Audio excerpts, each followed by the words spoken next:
Helpings for the Heart. Freedom from Blindness.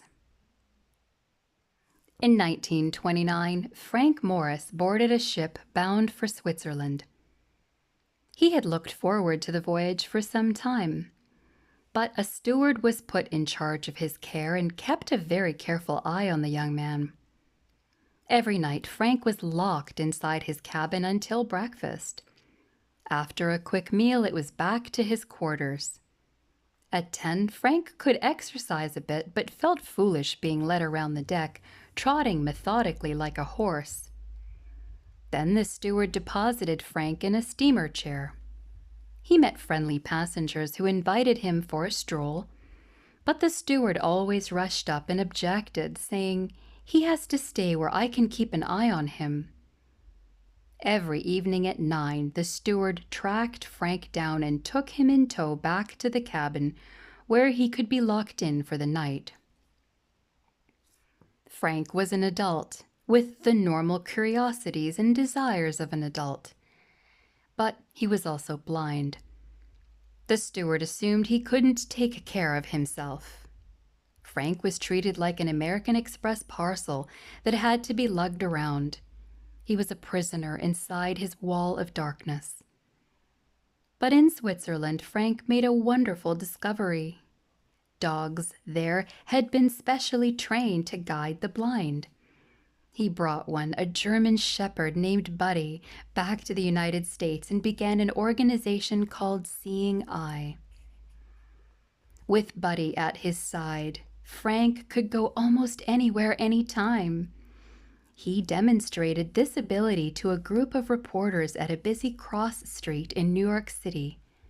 Frank and Buddy faced a steady stream of cars and trucks rushing past, blowing horns, screeching brakes. Buddy stepped forward and Frank followed. He had learned to trust his dog completely. Buddy maneuvered from one lane to another as the cars whizzed past, occasionally stopping, backing up, inching forward. It took 3 minutes for them to reach the other side of the intersection, but Frank and Buddy made it across safe and sound. The reporters, however, had a more difficult time. Most were still on the other side, trying to slip through the traffic. One actually took a cab just to get across.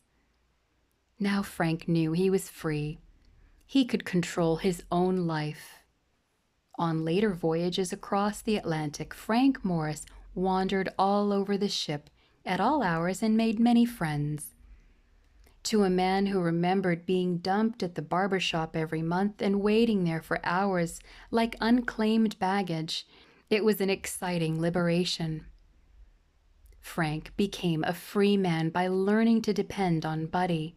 By trusting his guide completely, he was able to do things even sighted men could not do.